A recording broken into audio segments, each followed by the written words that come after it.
Welcome to Moonbeaming, a podcast about creativity, magic, tarot, lunar living, and more. I'm your host, Sarah Faith Gottesdiener, and I am so happy you are here today. Hello, everyone, and welcome. We have a really phenomenal episode of Moonbeaming this week. Of course, I'm a little bit biased, because this is my podcast, but I'm pretty sure you're going to love it as well. Before I get into the episode, I wanted to just share a little bit.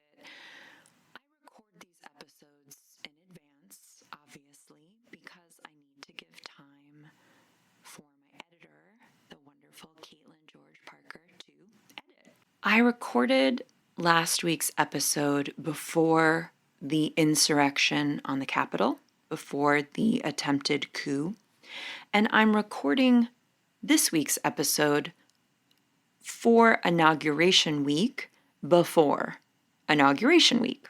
Obviously, I cannot see the future, but my sense is the intensity and the chaos, the unrest and the violence are going to continue. I expect this week to be an intense one for all of these reasons. What we're seeing isn't just about the astrology or the card of the year, although I am quite disappointed that we are already seeing the shadows of the Hierophant archetype. People believing in something so strongly that those beliefs make them do incredibly destructive, incredibly violent things.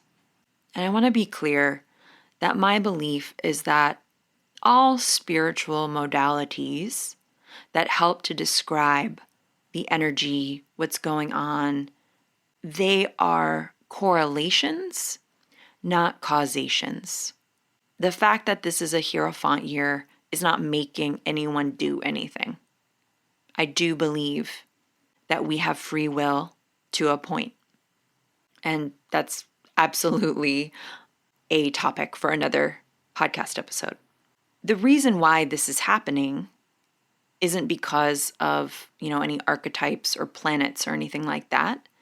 This is happening because human beings have not reckoned with the history and the past and the truth of what the United States was founded upon. As we move through this week, as we move through this year and our lives, let's be really mindful about how we use our energy, how we use our words, what actions we take. It is completely normal, beyond normal, to be feeling intense anxiety, grief, rage, anger, fear. My hope is that we can individually transform these feelings into actions that keep justice in mind, that keep equity for all in mind, and that care for and support and protect the most vulnerable. That's my hope. So I also want to say for this week, be kind, and the year and your life, be kind to yourself. Be really careful about what you're consuming. I'm not saying don't consume news and stay abreast of what's happening. Just be mindful and remember to drink water and stretch and reach out to your friends and do what you can when you can. All right.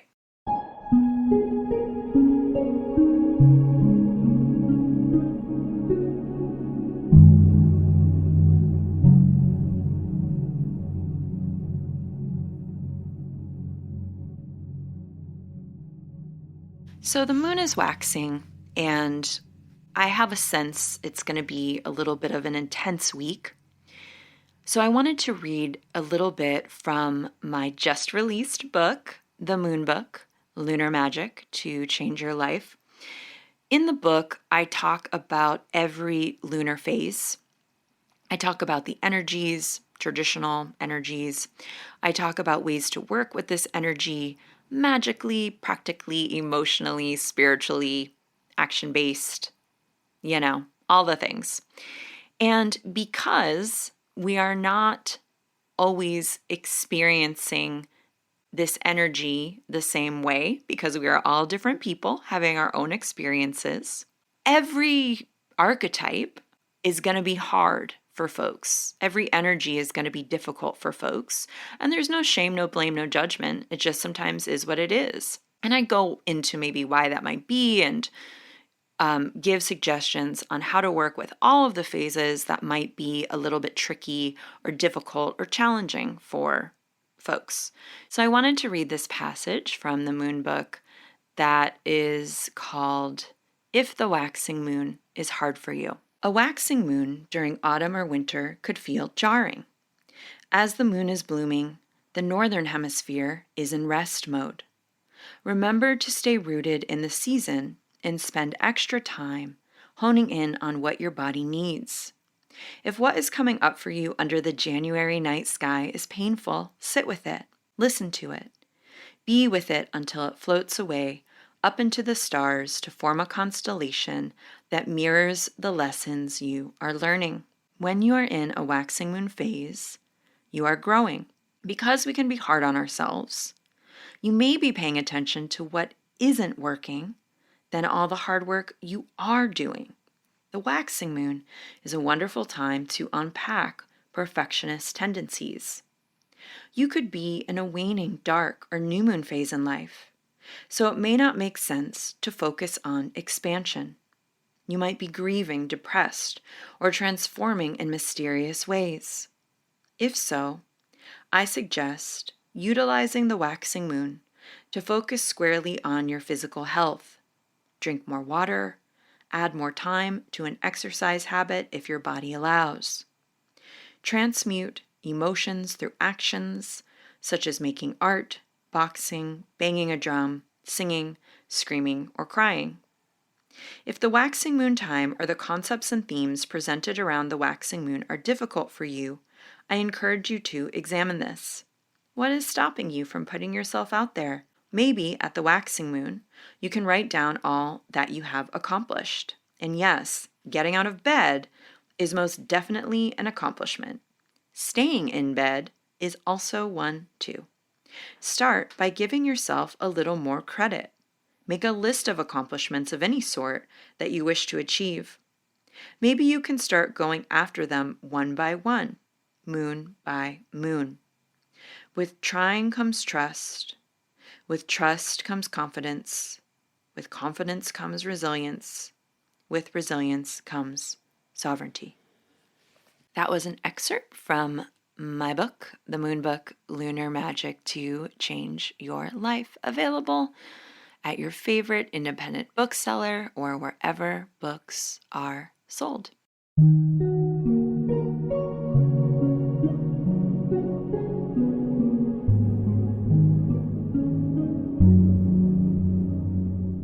Okay, my loves. So the card that got pulled for this week is the Four of Cups. Interestingly enough, I have already done an episode about this card. I believe it is episode 10. The episode is called The Magic of the Minors, the Fours. So you can tune into that episode if you want more insights around this card. So as I look at this card for this week, I'm thinking about feelings. I'm thinking about how feelings aren't facts, but they sure are information. Feelings aren't facts, but they sometimes feel like the truth. Feelings aren't facts, but they sure can guide our lives and our subconscious. Feelings, what we do with them, how we feel them, probably going to be a theme of this week. One of the signs of emotional maturity is being able to negotiate with your emotions, being able to experience your emotions and not let those emotions leak out onto anyone else or cause you to behave in ways that are self-destructive. So, this is a really beautiful week for thinking about emotional intelligence, emotional flexibility, and the patterns we get into with our emotions. What are your emotions telling you? And what is your emotional default? This is a great week to be mindful of how you do or don't feel your feelings, what you do with them, how you honor them, and how you transmute that energy. You know, one of my beliefs is that sometimes, but not always, emotions are a message from our intuition. Emotions can help tell us what we need. They can often point to what's going on underneath the surface level emotion. And a lot of the time, we get snagged in emotional dead endville when we catch ourselves judging, reacting, ignoring, shaming, or blaming ourselves for having the emotion. So, this is a really, really great week to think about how you can negotiate with your emotions, how you can move emotions through your somatic self and your nervous system, and how to remain compassionate and patient with yourself through this week. My sense is we're not going to be able to see the whole picture immediately.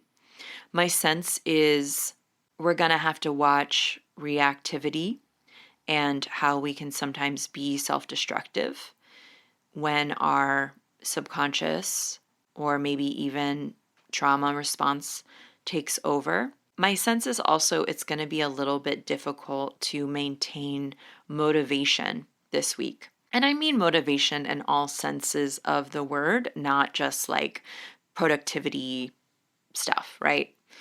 Motivated to stay centered, motivated to stay grounded, motivated to stay aware and with our eyes wide open, as it were. So that's just my 2 cents about this card of the week, and we'll see how it all plays out. There is nothing wrong with having feelings. It means you are a wonderful human being, but this could be an opportunity to look at some of the patterns, look at the relationship between our emotions and our actions.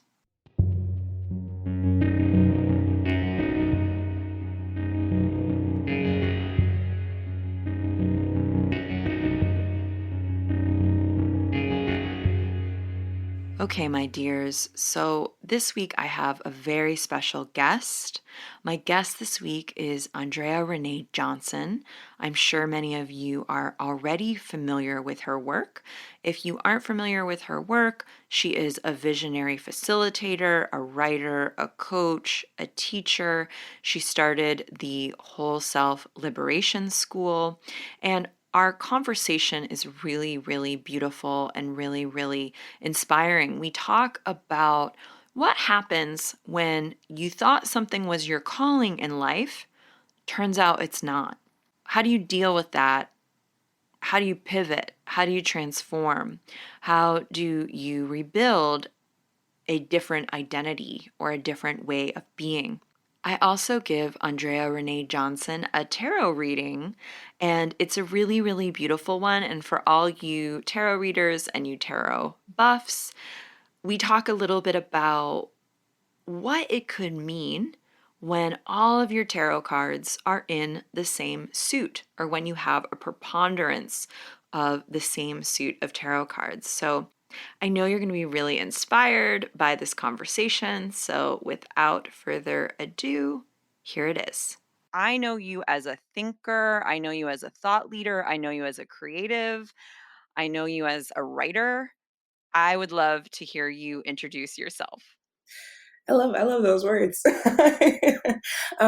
Yeah, so I I feel like how I hold myself has been shifting a lot in 2020, and even going into the new year. But one of the things that I put so much of my time and energy in is supporting folks around how they make a difference in the world, and doing so in a way that is sustainable and really takes into account like their whole self, that doesn't have require them to abandon a part of themselves in order to show up for change in the world. And in fact, like that is an unsustainable way of going about that. So that's where I put the majority.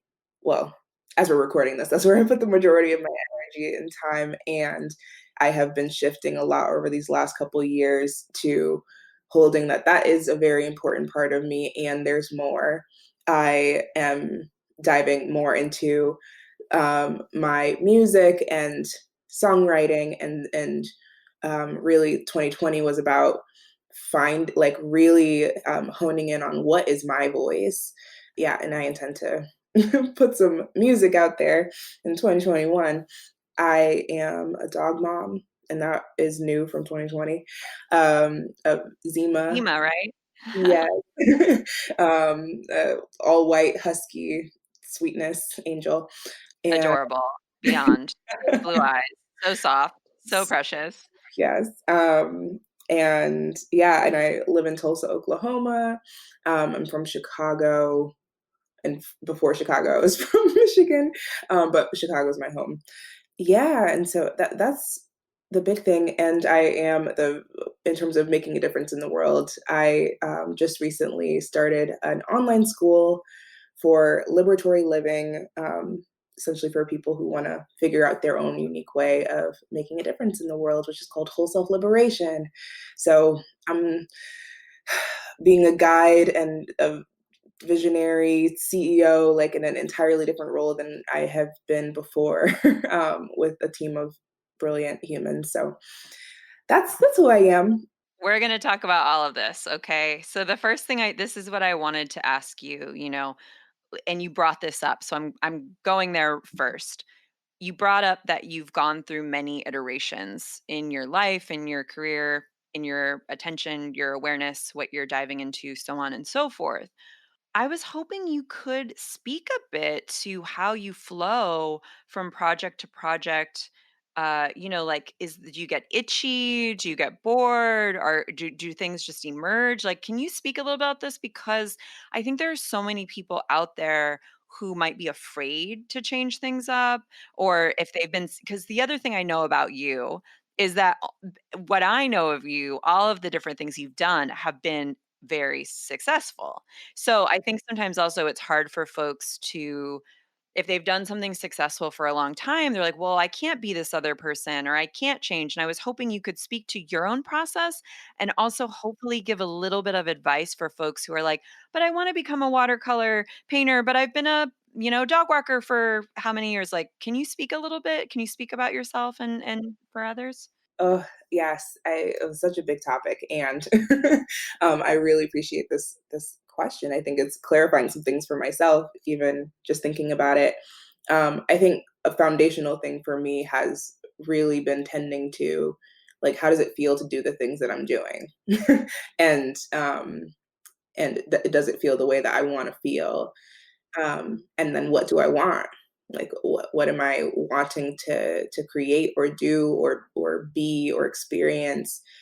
I think, yeah, over the course of my life, I have done so many different things. I um even just like if I'm going back to like my teens in high school and everything, there was a year or all of my childhood, I was a basketball player, all the way through my graduating from high school, and that was like my core thing. And then it just not it just ended, and I was like, I think I'm done.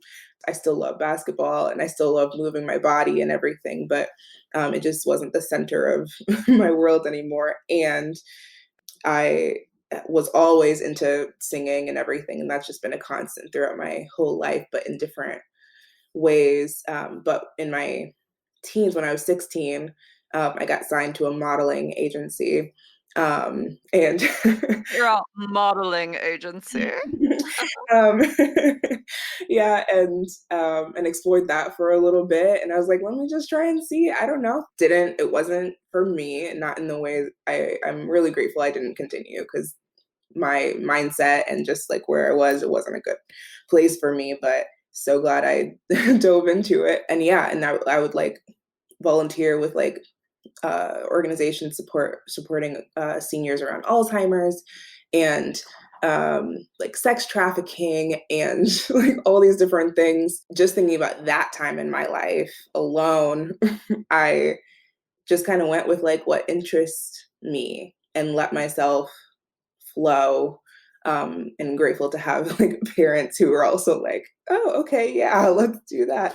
Um, like since then, even jumping up into my business, I started with, well, really, I started my business when I was in college. Had one offering that was not quite under my business, but I did a semester long class for like my peers, students of color on my campus, that was about resilience and just like how are we being, with ourselves and each other. And then I also started Coaching as Activism at the same time, which is a space for people that are coaches, healers, doing some kind of like transformative, deep, one on one or group level work to really look at like, how can I make my work a part of my activism and not have it be this separate thing. So I started that, and I knew, like it was what was interesting to me, and I also knew it wasn't it. Like I knew it wasn't like my thing forever. It's still going on. I don't facilitate it, but it's still under my brand. And I just, over the course of the last 5, 6 years, I just like, if something starts to feel like, I don't really want to do that anymore. Um, or I just start to get like, really, I've had to pay attention to like when I get tired, like when I'm like getting overly exhausted doing something. For like most recently, that's been facilitation, which was my like primary thing, whether it was coaching as activism or other spaces. Like I was actively facilitating groups of people through different topics, processes, and everything. And over the last couple of years, I've had to get like okay with the fact that facilitation as a main thing for me wasn't it anymore. That there was something more that I was wanting, and that was hard because that was like a part of my identity. Like that was like, I'm going to be doing this for the rest of my life. I had been studying facilitation since I was 14. Wow. And you are great at it. Yeah, I'm so good at it. I'm so good at it. And I was like, really, like this is, I could do this, until I couldn't anymore. So it's paying attention a lot to like my feelings and what experience am I having as I'm just experimenting with life. With the whole feeling part, what if one of the iterations or one of the things you were doing, what if it felt not great, but and you were tired, but you didn't know what you wanted to do next? Like, what about that? With facilitating, that's why it was so hard for me to like let it go, because it was like, well, what else do I do? Do I just be me? And not even really knowing like, what does that mean? Because if you're like, okay, I'm just going to be me, but so much of my identity and so much what I did was facilitation. Wait a minute, who am I? Yes. Was there a mini crisis a little bit? Oh yeah. Well, and I wouldn't say many. The crisis was kind of drawn out over the course of like 2 years, because I think I knew about 2 years ago, but I just was not okay with it, and I was like, well, maybe if I just change the way that I'm doing it, maybe it's the topic, maybe I'll like change the topic, maybe like I'll change the container, but yeah, earlier in 2020, it like all came to a head where like I could not listen to myself anymore. Yeah, so I think in many different instances, I have had that like experience of, well, I know it's not this. And even with coaching as activism in the beginning, I was like, I know this isn't it, but I don't know what else. So I'm going to keep doing this until I figure out what else. And all of this is meaningful to you as well, and it's enjoyable, and I know I mean, I'm assuming from your previous work, you love connecting with people and, like, helping people learn and grow and all of those things, so it's not like it was like you weren't, like, working at the flower plant with no dreams, like, you were doing things that were dynamic and interesting, and I think that not enough people talk about this, like, what to do when you wanna make a change, but you don't know what to do. What did you do? Oh, I had to be uncomfortable for a long time. As I was kind of like moving away or even just not even if there wasn't an external move, like internally, like just getting more okay with okay, facilitating isn't it. The containers that I had were my main source of income. So I was also like, well, how else will I make money if I'm not doing this thing that I clearly have a no for? And so I had to kind of be in this in between of like, okay, I have a no for this. I'm not okay with it. And I have to continue doing it because this is where the money is coming in. And in that in between, kind of had to find ways to take care of myself. And that's a bit of where I started to explore more the singing because I was thinking, like, if I were not, I've heard people ask the question, like, if there were no like systems of oppression, if like the world did not need tending to, like what would you be doing? My answer would be singing. And that's always just been very clear to me. And so I know that that is what brings me joy. And so throughout this process, that's what's kind of guided me over to, okay, let me just start to make more space for music, even just listening to music. Also, yeah, like me just singing and just finding little ways to tend to myself while I was in this place of not quite being in alignment. Um, yeah, yeah. And can we please also talk about burnout? Mm, mhm, I'm gonna take a wild gander over here and like you're running successful businesses that where you're interfacing with hundreds of people, you're creating your content, you're speaking, you're thinking, you're writing, you're sending PDFs and looking in QuickBooks, like you're doing all mhm. this and you're probably tired. And so how do we tend to ourselves when we are burned out? What are warning signs? What are some ways that you were able to focus on healing that? Well, I have a YouTube video that's like all about that. Yeah, we'll have to link it. Let's link it in the show notes. But for me, and I have a post about this on Instagram as well, like, I think of burnout as, like, it's the outcome that happens when we consistently override what we need and what we want and who we are, and even thinking about, or I'll even go I stopped doing one-on-one coaching, about 3 years ago, and with that it was also a process of like really noticing how tired I would get and what that meant not only for my like well-being but also I wasn't able to do all and like anything else on those days where or even weeks if I had like a lot of calls. And so I had to really tend to like, what do I need? What takes care of me? And also like, is this who I am? Like, am I the person that can sit and have one-on-one calls over and over and over again? I don't think so. And so grateful for the people that are, but it's not me. Shout out to coaches. Yes, and therapists and all of that. All of yes. Yeah. But so I had to like come to terms with, okay, I'm trying to make myself be something that I'm not. And that is what's leading to me being constantly tired and constantly like overwhelmed and even just like not feeling quite like filled up by the work that I'm doing, even though I am excited about the topics we're talking about, the way that I'm doing it isn't working. It's really like an ongoing check-in with myself of like one, what do I want? Just in general. Actually, last night I like pulled out like 3 little sticky notes and I was like, what do I want tonight?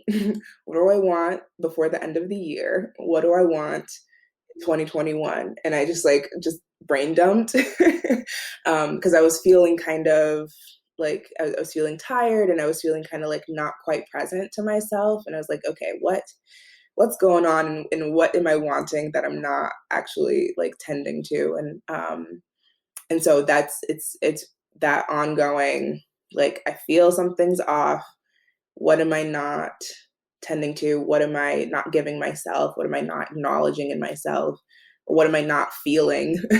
What am I avoiding feeling? And making some more space for that. And community is a huge part of that as well. One, just being able to like reach out to people if I don't feel like I can get clear myself, like talking it through with friends and having them reflect me back to me. um, all of that is super nourishing for me. And that's really what it comes down to is like what nourishes you and are you giving that to yourself? Oh, yes. Oh, yes. So that brings us to whole self liberation. Mhm. I'm just going to ask you, what does whole self liberation mean to you? What do those words mean to you? Mm, I think it's a lot of what we've just been talking about, the like really paying attention to like what are the parts of myself that I'm not letting come up for air or like see the light of day.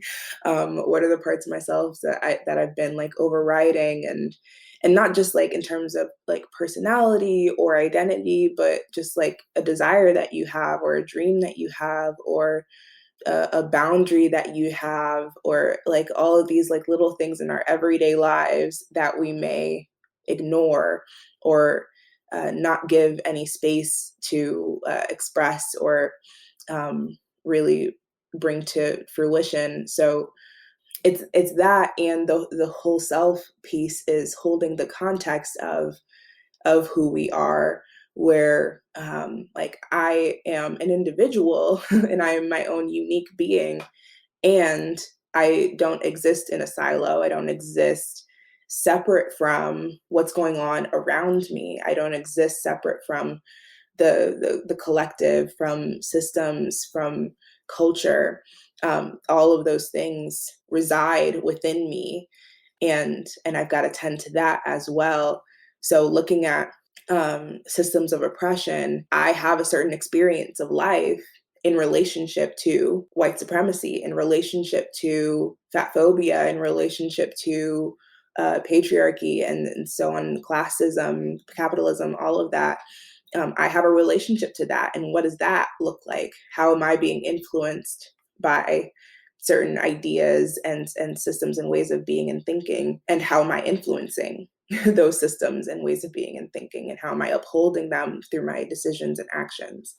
So, whole self liberation is really looking at the whole of you, and really the whole in that term, whole self liberation is looking at like the whole of you, but also the whole of the collective and the self and like what isn't free there what doesn't get to be sovereign or like the acknowledgement of your sovereignty what is not what parts of your wholeness are not being acknowledged what parts of your responsibility are not being acknowledged like all of these things that are part of our humanity how are we relating to them and how are we using that to create the world that we want to live in. In your experience with thousands of students and coaching clients, would you say that it is systems of oppression that is the number one thing blocking folks from experiencing and expressing their whole self? Or is it just is it too is that too complex, or am I flattening it too much? Well, so one of the things that I say often is you are the system and the revolution.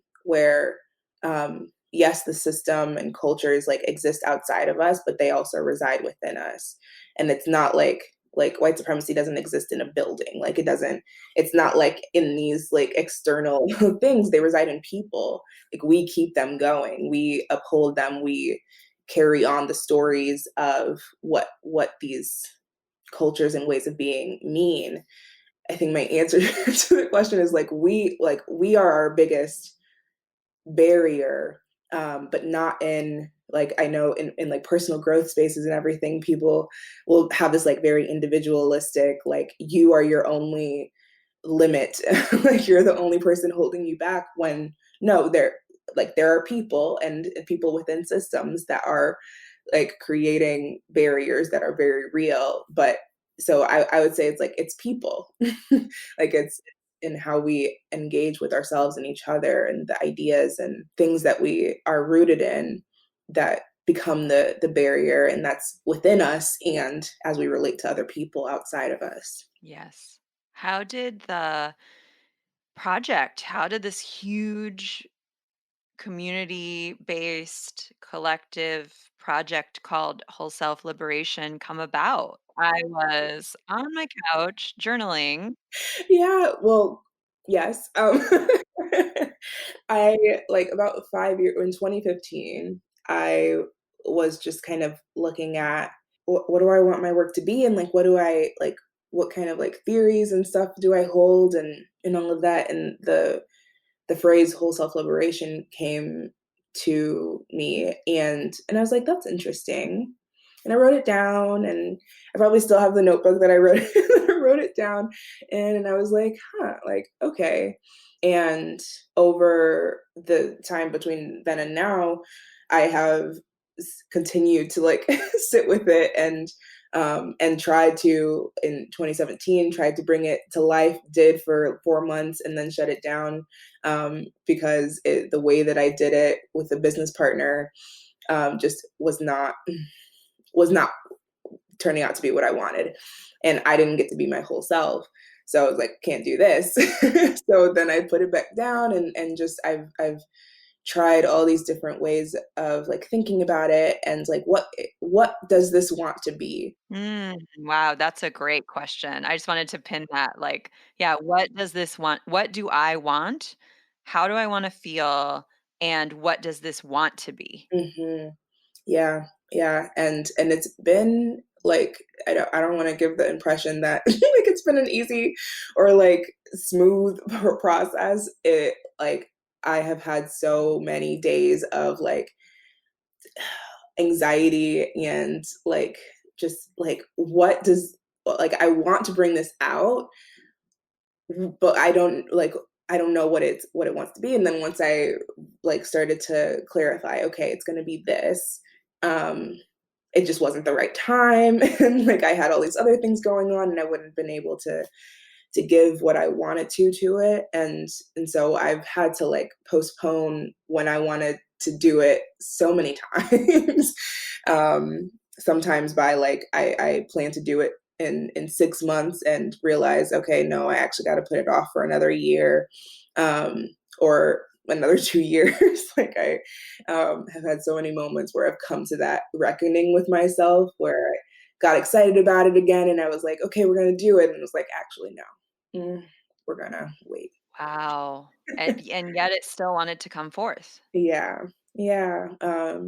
So yeah, just spent a lot of time thinking about like what could this be, and once it felt like okay, this is good, this is right, I started to like talk about it with people in my community and in my inner circle, and things just have like started to come. And that's where like kind of there has been a lot of ease, not easy, but a lot of ease, like a lot of like serendipity, where like it's just kind of come together really beautifully with this like group of like 15 people. Yeah, there's probably so much more I can get into there, but Do you just wanna talk about, so you talked about this period of questioning and intuitive work and understanding you weren't going to be able to do it in the way that you wanted to do it and all of these things, right? So what is the iteration? What is the container for whole self-liberation in 2021? yeah. So as we're holding it right now, and that's also a thing like where we're like, this may change. But as we're holding it right now, online school, for people who want to focus on getting free and uprooting different ways of being that don't work for them or aren't sustainable for our world. Right now, it's held in seasons where over the course of the year, there's one season that's about 15 weeks, and then there's a month where we're focusing on nourishment, and then there's another season that's 15 weeks, and there's a month on rest. During those seasons, there's a selection of classes that are available, taught by a group of people that have especially done some training. All of the teachers have something that's called the 4 skills of radical relating, where it essentially means like they have the skills to be able to relate to difference. That difference does not mean that they abandon themselves, does not mean that like if there's somebody that disagrees with them or somebody that just has something going on that they're not okay with, that they have the skills to be with themselves and potentially that person without Getting out of alignment. yeah, and without contempt and without like disregarding the other person or disregarding themselves. And that's really important because I want whole self to be a space where the containers that are held are where difference is okay. And so, yeah, there's all these classes in this first season that we're in right now. There's classes on parenting, on skincare, on using your voice and grief and true love and all these things, but like in the context of like how are you using your energy and like what you have right now to create the life, relationships, and world that you want. So that's the container that we have right now. Yeah. That's really beautiful. I wanted to ask, I want to talk about how we don't have to save the world. Yeah. I love that post, so that's why I wanted to talk about it. Well, what does it bring up for you? It brings up, well, first of all, relief, you know. It reminds me that we are not alone, that we are part of this collective. We are part of systems. And then it also sort of makes me be like, well, then what do I do? And then that also makes me think about how is my life organized for my own nourishment and the nourishment of other people? How much am I spending the same amount of time resisting systems or more time resisting systems than I am trying to create new ones? Like I sort of it sort of reframes things. It both takes a little bit of weight off my shoulders and also it complicates it. Yeah. Yeah. Yeah. It sounds like responsibility. Like there's something about, and for me that post or even that thought like really speaks to the part of me that I like always felt like the world was on my shoulders and like I needed to like have my shit together to be able to show up and tend to the world around me. And somehow that also in my understanding now relieves me of my responsibility to myself and my responsibility to like take care of me because I'm so focused, like the world needs me. And in a lot of my work, it comes back to responsibility. We're really tending to like your responsibility, not obligation. So in that, like, you will not save the world or like you don't have to save the world idea, like there is often for many of us this obligation of like in order to be a good person, in order to be like the best human, I have to like be available to any person who might need me. I need to be giving all of myself all the time to other people, and anything having to do with taking care of myself is selfish, and that's obligation. It's not responsibility. And so holding the whole of you with responsibility, that's really what I'm up to in that, because it's like you won't save the world, like because it's not yours to save. um it's all of ours to tend to and decide what world do we want and what are we willing to do to get it, or to create it, to cultivate it. And that's a collective job. That's not all on you. This is what I love that you always talk about, and it's so important. Doing the work, like, out there, if your own life isn't mirroring what you are positing, what you want, if you're not giving that to yourself, there is a misalignment, or and I was just hoping to hear your thoughts on that too, because I really wanted to just hear, because you say it so well, you say it so beautifully. I know you've been thinking about this for a long time. I'd love for you to share. Yeah. Well, it comes back to this idea of that the decisions that we make and the actions that we engage in create our world. That is what culture is made up of, our collective and individual decisions and actions. And so there's this way of being engaged in activism or working to create change in the world where it's purely focused on an action. I went to a protest. I signed a petition. I gave money, and it's like isolated action based. That's not. It's not a sustainable way of creating change. It might create some change for a moment for some group of people or for you or but if we're not looking at who am I being to myself, like, how am I relating to myself? How am I relating to the people that are closest to me, that I'm engaging with every day, not just in my family, not just in my community, but like the people at the grocery store, the people who take care of my car, the people like, how am I relating to all of these people, and what is that creating? What is that resulting in culturally? And so there's that like really looking at not just what are you doing for a moment, but like what are you creating through your everyday life, that those little things they matter, and they accumulate into culture, whether that's a culture of like how we are with ourselves, a culture of our family, a culture of a certain group of people categorized by like race or like different identities.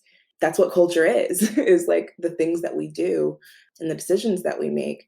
So if sustainability is at the center and really creating something that can last, and not just for us right now but for future generations, we really got to look at the like minuscule things that feel like maybe they're mundane or they don't really matter. They do. Speaking right to my heart, right to my heart. So one last question, my dear. I mean, I obviously, I could talk to you forever, but I do have one last question, and that is, what is your proudest healing accomplishment so far? Ooh, okay, let me think about that for a second. I don't know about biggest. I don't know if I can quantify. I shouldn't use language like that. It's a little bit intense. What's one latest healing accomplishment you're proud of? The thing that's coming to me is, like, my relationship with my mom, where growing up, I think the second I started to like have opinions about things and like really and express them, so like 6 7 like me and my mom were like constantly at odds, like just very different ways of being, and so we would like always be arguing, and especially like into my teens, and up until I like went to college, like just it was rough. Like, we were just always arguing, always getting into things, and that was like very painful for both of us. Now there is like such I have such a sweetness. Like when I I was just talking with her last night, and I mean, she of course has changed and everything as she's just, grown as a human. But at the core, like, she's still who she is and I'm still who I am, and like those things haven't really changed.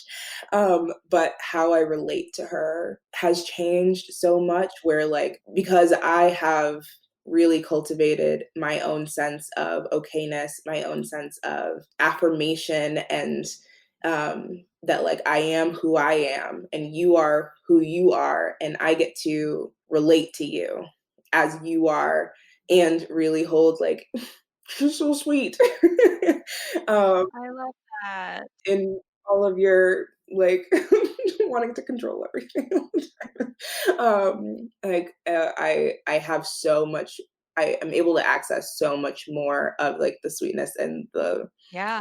the love for her, and that has been huge for me. Thank you for sharing. That's so vulnerable. I'm really appreciative, and it just reminds me of how, things change and people change and everything can change.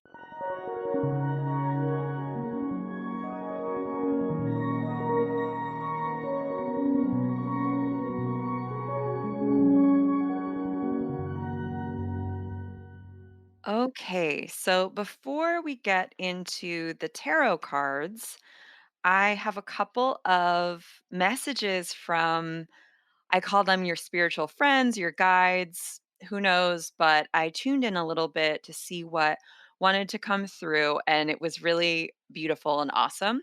The first message that came through was the words, "You made it. You made it. You made it." Oh. And they meant it like they said it, they were like, "No, we wanted to say it a lot of times because we wanna reiterate that literally, like, you made it, like, you made something, you made it somewhere that is better for you or healthier for you." And they really want to underscore that, like, yes, you are doing the thing, like, doing all of these things. And then they said, "Now you have to enjoy it." Oh. Yeah, it was literally like dot, dot, dot. Now you have to enjoy it. So thinking about that, this year for yourself, like what does that look like? What does that feel like? Are you allowed to up the level of enjoyment, up the rest time, up the receiving time? That was really an underscore. They're super stoked for you. They also wanted to tell you they are so proud of you for deciding to make your own home finally.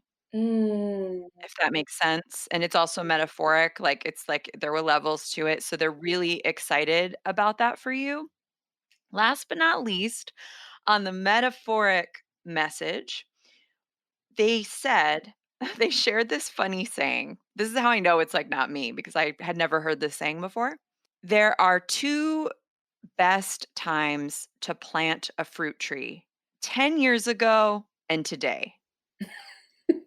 That's what they said, and I was sort of like, "Okay."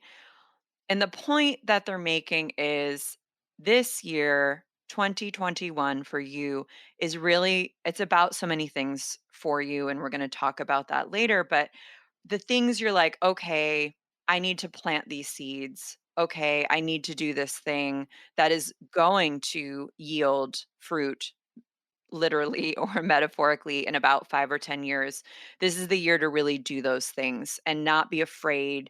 It's a mix of legacy and also annoying stupid things you don't want to do because you have to like fill out paperwork. So they're like if you can partition it out, like by the end of the year you'll be in good shape. The seeds will be planted. The other metaphorical thing is they showed you floating, like flowing and swimming, and you would go up on an island, and on the island would be like something really beautiful or something really interesting and interesting people, and then you'd like spend time there, and then you'd kind of flow away to like the next thing. And so there, when I kind of question marked that, I was like, well, that's a lovely image. What's going on? They wanted to share that this flowingness of you going different places, doing different things, it's not going to end. And there's something in what you've just built that is going to allow you to do that at a level that is even more enjoyable and more resonant for you. So they wanted to again give you like affirmations and high fives. The last piece they wanted to share, have you been thinking, do you own your home? No, I rent. Have you been thinking about buying a condo or a home? Not well, I have, like, my childhood home in mind that I've, like, wanted to buy for a long time, but that's the only thing that I've There was the suggestion of getting serious at least with research or, like, making it a possibility around some kind of home ownership. Might not be necessarily next year, but, like, spending if that's one of the fruit tree things, maybe spending a little bit of time really bringing that into your consciousness as a possible reality. So, hopefully those messages were a little bit helpful for Oh you. my gosh, so sweet. I'm excited to listen back to this. Um, so, my babes, we're going to do a real quick reading with the tarot cards. What do you want to know about? It could be vague, it could be direct. It's what do you want to know about? What do you want to check in with? Well, I wanna say, like, whatever messages are there, but I feel like I got that with the checking in with the spirit team. I think right now am exploring and diving into my singer-songwriter side and just any messages, any guidance around that journey. Pick a number between 1 and 3, 1, and please pick a number between 1 and 2. 1. Ah, this is so interesting. So I'm going to give a little overview. I just picked 3 cards. I'm going to give like an overview from the tarot reader's perspective, and then we'll get into them one by one. And hopefully, you'll have a little bit of a better direction. The questions I thought of for you, because you were sort of vague and you just wanted more information, was what does Andrea need to pay attention to, like, or focus on with the music? What needs to be like dived into without, maybe something you've been kind of putting off or holding back on? And then what will be the outcome if that work is done, with sort of more focus? And they're really beautiful. You got all cups cards, which is, you know about the tarot, yeah? Only very basic. No. What this is sharing with me, are you partnered? No. Okay. So what just came through is that there could be a possibility, bizarrely, and again, I don't like saying exact things like this. It's always like it's interesting. There might be some correlation between partnership and music, which is interesting to think about. But what I wanted to say before before that jumped out was, this is telling me that this is about your heart. This is telling me that this is about you expressing your heart. This is about healing on some level. This is about spirituality on some level, and this is how you express yourself on a core level. Cups are about emotions, they're about intimate connection, they're about spirituality, they're about art and poetry and, all of the beautiful, dreamy things. And so, whenever I see cards that are all the same suit around a question that are about love, that are about harmony, that are about self love, and all of the yummy things, all of the lovely, watery things. I'm like, heck yes. Like, this is like you're asking about it. That's always an affirmation. Like, you didn't get the tower. You didn't get, like, no way. You didn't get any of those. So, the Mhm. first card you got in terms of what to pay attention to with your music. You got the 9 of cups. 9 of cups is a really beautiful card. A lot of tarot readers will call it the wish fulfillment card. Like, what do you really want out of this? Focus on what you really want out of this. And this is also a very interesting means for you to rebirth yourself yet again. This is also for you to have you made a record? No. Well, I did when I was, like, 12. Right. So maybe one of the focus points for 2021 in your music is at least like 5-song record, at least like a mixtape, at least getting it out there, because nines are about culmination. They're about harvest. They're about ripeness. Basically, the 9 of cups is saying, hey, babe, you're ripe. Like, you're ripe, you're ready. What do you need to do to make this a tangible reality? What is the outward, tangible outcome of your heart's desire? What would your dream record be like? What would it sound like? What would it look like? What would you be singing about? What song? So on and so forth. So it's like, make it, just make it, put it out there. At least get a few songs out there. I actually just decided to do that. So Oh, well, then you should have just shut me up. Like, you're No, like, "Yeah, no, okay, it's thanks, so tarot." affirming. The tarot's always telling you stuff you're already, that's how the tarot works. It's like, "Tell me something I don't know," but they're like, "Yes, you're on the right track."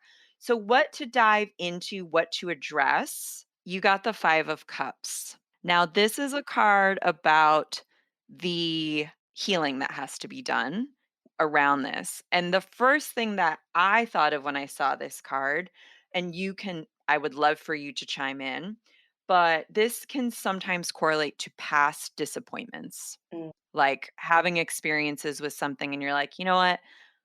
I've been effed over," or, "You know what? That didn't go the way I wanted.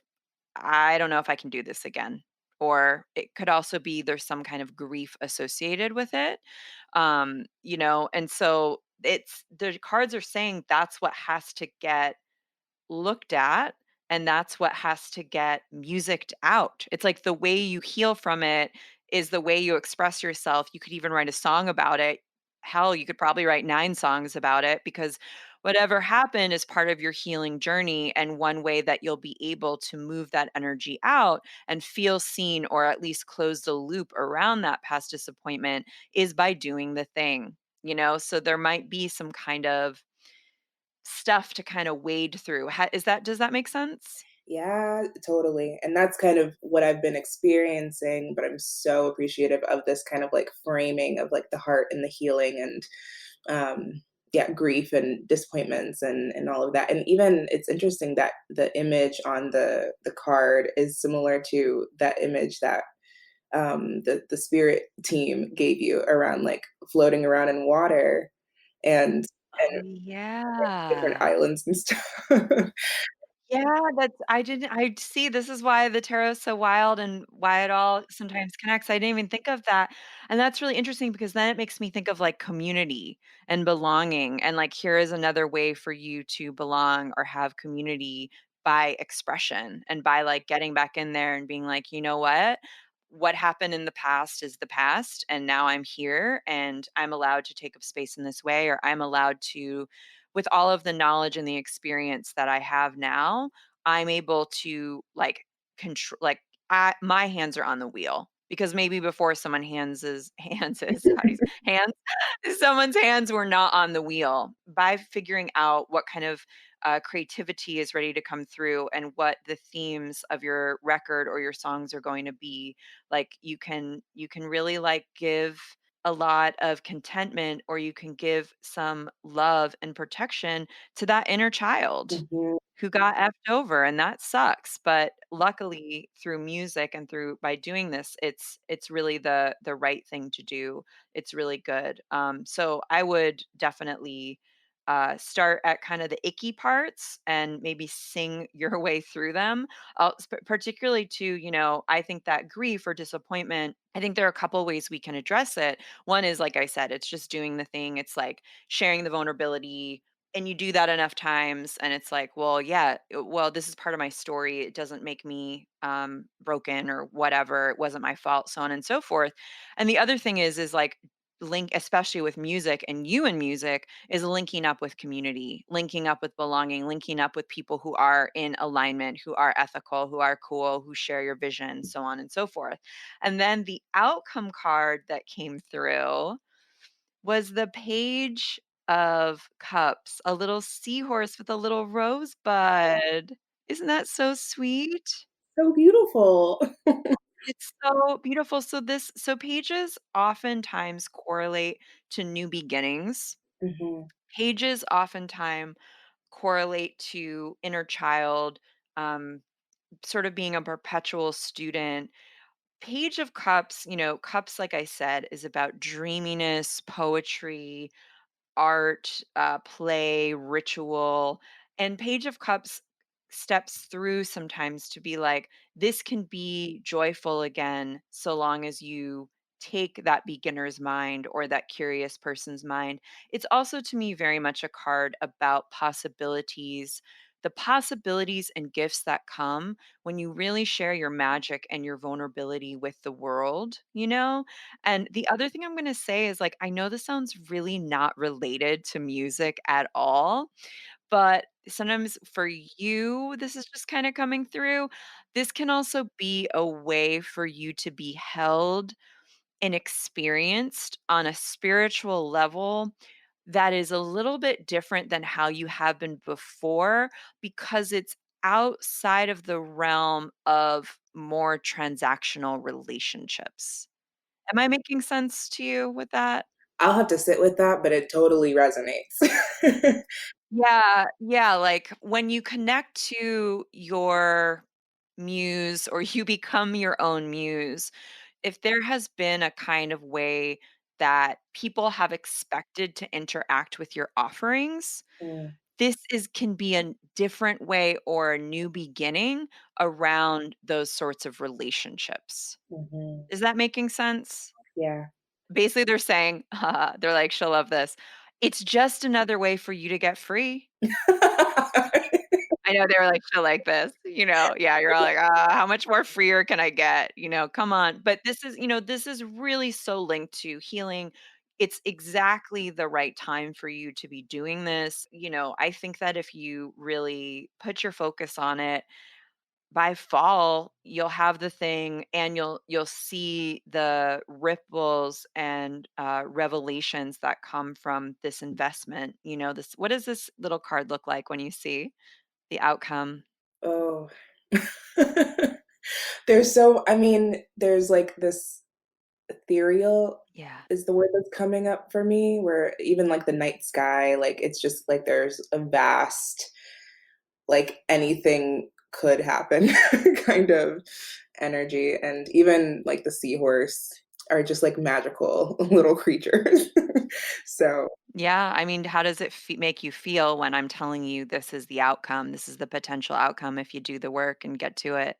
well, I think back to like I think the question that came up in the first card about like, well, what do you want? Like, what do you want in this? And it's kind of like just get clear on what you want.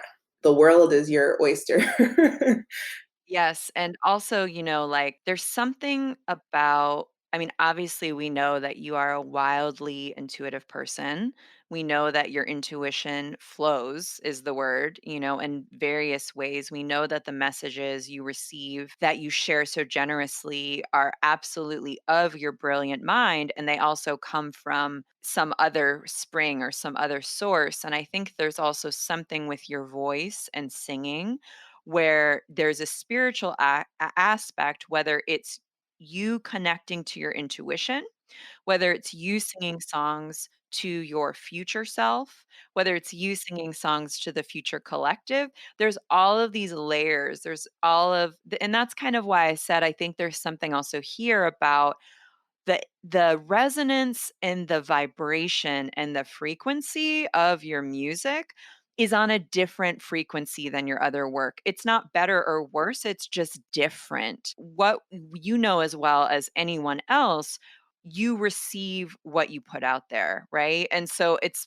like the universe might be calling you this year to explore this different resonance, this different imprint, this different vibration because maybe that's what you want right now. Maybe you're like, yeah, I want to swim in this mystery of the unknown and this dreaminess and these fresh buds, and I want to be there. So you have to then start bringing it out. So was this helpful? So helpful. I was taking down some notes. It's so good because I've actually been questioning like what do I want my music Mm. to be about and getting very much out of like the what that card brings up for me as well as like singing for me can't be intellectual, and so much of my work so far has been about like my mind, and now like getting out of that and into just intuition, into my body, into spirit, and all of that. There's oh gosh, there's so much there. And that I think also pulls into play the weird message that came through about different relationships, like changing, meaning like if you're on one track 80% of the time, meaning your mind, thinking, communicating, logic, whatever that might be, then those are the kinds of relationships or that's the perspective in which maybe you will find yourself consciously or unconsciously utilizing. And so this can also be a way, exactly as you said, to form different kinds of relationships with yourself and with other people that are born out of a different energy. So I think that's really exciting. Yes, thank you so much. So, my dear, where can the people find you in January 2021? Mm. Well, if you're interested in whole self liberation, it's wholeselfliberation.com. And then on Instagram is where we're most active at Whole Self Liberation. And then for me, my website is andrearanae.com. And then I'm most active on Instagram as well, Andrea Renee J. And then I'm also on YouTube, same Andrea Renee J. Gonna put all the links will be there for you listeners. It was such a pleasure. It was so great to talk to you. I'm sending you so much love. Yes, this is so good. Thank you so much.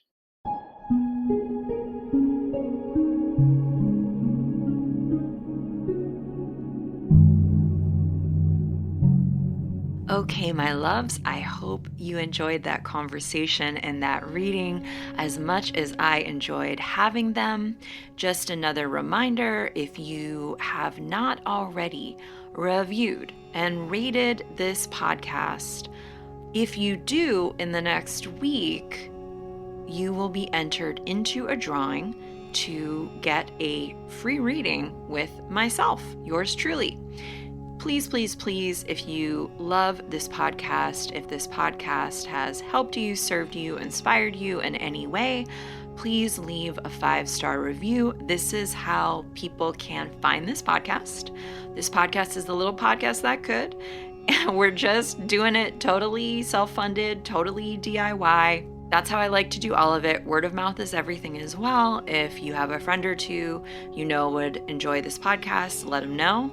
Put it on the socials, put it wherever we put such things. And yeah, I just want to thank everyone for being here with me. It's really just been such a pleasure. And it's such an honor to be here with you week after week. Have a protected, safe, healthy, and grounded week. You are listening to Moonbeaming, a podcast presented by Modern Women. I'm your host, Sarah Faith Gottesdiener. The editor is Caitlin George Parker. Music is by Will Owen and myself. All right, bye. Witches in a brand new year, doing what they love.